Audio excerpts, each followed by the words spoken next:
ভারতের হিমালয়ের কোলে এক রহস্যে ঘেরা গুহা, যেখানে হাজার হাজার বছর ধরে পূজিত হয়ে আসছেন এক প্রাকৃতিক বরফের শিবলিঙ্গ। এই গুহা শুধু একটি তীর্থস্থান নয়, এটি হলো সনাতন ধর্মের এক মহাপবিত্র কাহিনীর স্মারক, যা জড়িয়ে আছে স্বয়ং মহাদেব শিবের সঙ্গে। আজ আমরা জানব অমরনাথ মন্দিরের সেই প্রাচীন, গোপন ও অলৌকিক পৌরাণিক ঘটনা, যা আজও ভক্তদের বিস্মিত করে তোলে। হ্যালো বন্ধুরা, আমি শুভ রয়েছি আপনাদের সঙ্গে। আপনারা দেখছেন পুরাণ কাহিনীর আরও একটি নতুন ভিডিও। তো চলুন আজকের ভিডিও শুরু করা যাক। অমরনাথ গুহা জম্মু ও কাশ্মীরের অনন্তনাগ জেলায় অবস্থিত। এটি সমুদ্রপৃষ্ঠ থেকে প্রায় 12,756 ফুট উচ্চতায় অবস্থিত। এই গুহার বিশেষত্ব হল এখানে প্রতি বছর স্বাভাবিকভাবে বরফ দিয়ে গঠিত হয় একটি শিবলিঙ্গ, যা শ্রাবণ মাসে তার পূর্ণ আকার ধারণ করে। হিন্দুদের বিশ্বাস, এই গুহাই সেই স্থান যেখানে শিব স্বয়ং পার্বতীকে অমরত্বের গোপন কথা বলেছিলেন।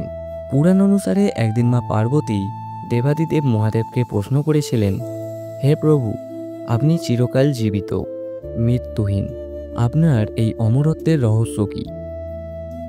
মহাদেব তখন সিদ্ধান্ত নেন তিনি এই গোপন কথা কেবলমাত্র কোনো নির্জন স্থানে, যেখানে কোনো প্রাণের অস্তিত্ব বা আত্মা থাকবে না, সেখানেই বলবেন। শিব তখন তিনি মাতা পার্বতীকে হিমালয়ের গভীরে এই অমরনাথ গুহায় নিয়ে আসেন। পথে যাওয়ার সময় তিনি সমস্ত প্রাণী, এমনকি তার বাহন নন্দীকেও ত্যাগ করেন, কারণ তিনি নিশ্চিত হতে চেয়েছিলেন এই অমরত্বের গোপন কথা যেন কেউ না শোনে। গুহার মধ্যে পৌঁছে শিব পার্বতীকে বসালেন এবং শুরু করলেন অমর কথা, অর্থাৎ অমরত্বের গোপন জ্ঞান। তিনি বলছিলেন আত্মা, জন্মমৃত্যুর চক্র, মুক্তি এবং মহাশক্তির রহস্য। কিন্তু সেই সময় গুহার এক কোণে একটি ডিম আকারে থাকা কবুতর শুনেছিলেন এই কথা। শিব জানতেন না যে এই পবিত্র জ্ঞান শোনার জন্য একজন শ্রোতা লুকিয়ে রয়েছে। এই কবুতর শিবের বাণী শুনে হয়ে যায় অমর।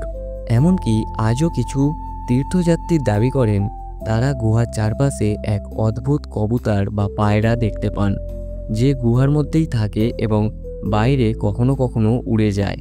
বিশ্বাস করা হয় এই কবুতরই সেই অমর আত্মা, যে এখানে অমরত্বের প্রতীক হয়ে ঘুরে বেড়ায় গুহার আশপাশে। প্রতি বছর প্রাকৃতিকভাবে বরফ দিয়ে তৈরি হওয়া এই শিবলিঙ্গ নিজেই এক অলৌকিক ঘটনা। ধর্মীয় বিশ্বাস অনুযায়ী শিবলিঙ্গটি বৃদ্ধি পায় এবং ক্ষীণ হয় চন্দ্রের গতির সঙ্গে সঙ্গে। পূর্ণিমায় এটি সর্বোচ্চ আকার ধারণ করে, আবার অমাবস্যায় ক্ষীণ হয়ে যায়। এই বিস্ময়কর প্রাকৃতিক ও ধর্মীয় মিলন ভক্তদের কাছে এক শক্তির প্রতীক। অমরনাথ যাত্রা নিজেই এক আত্মিক অনুশীলন, দুর্গম পাহাড়, প্রতিকূল আবহাওয়া এবং একাগ্রতার পরীক্ষা। তীর্থযাত্রীরা বিশ্বাস করেন এই যাত্রা শুধু একটি তীর্থ নয়, এটি আত্মার পরিশুদ্ধের একটি পথ। শিব এখানে কেবল দেবতা নন, তিনি প্রকৃতি, শক্তি এবং চিরন্তন জ্ঞানের মূর্তি। অমরনাথ যাত্রা শুরু হয় শ্রাবণ মাসে বা জুন জুলাইয়ের দিকে। লক্ষ লক্ষ ভক্ত হর হর মহাদেব ধ্বনি তুলতে তুলতে পৌঁছে যান এই পবিত্র গুহায়। সরকার ও সেনাবাহিনীর সহায়তায় এই কঠিন যাত্রা এক বিশাল আয়োজনের রূপ নেয়। অমরনাথ শুধু একটি গুহা নয়, এ এক আধ্যাত্মিক জগৎ বা দেবলোকের দরজা।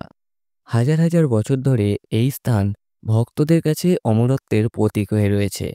এখানে প্রতিধ্বনিত হয় সেই জ্ঞান যা শিব নিজে দিয়েছিলেন মা পার্বতীকে, একান্তে, নির্ভীতে এবং এই তুষারমণ্ডিত গুহায়।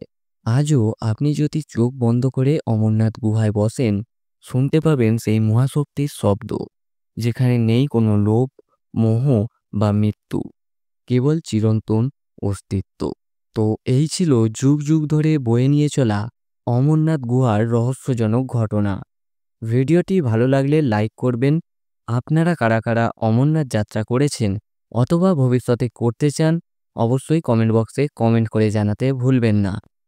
এবং এই ভিডিওটি সমস্ত সনাতনী বন্ধুদের সঙ্গে শেয়ার করবেন। আসি, আবার দেখা হবে পরবর্তী কোনো পৌরাণিক ঘটনা নিয়ে। ততক্ষণ ভালো থাকবেন, সুস্থ থাকবেন। হর হর মহাদেব।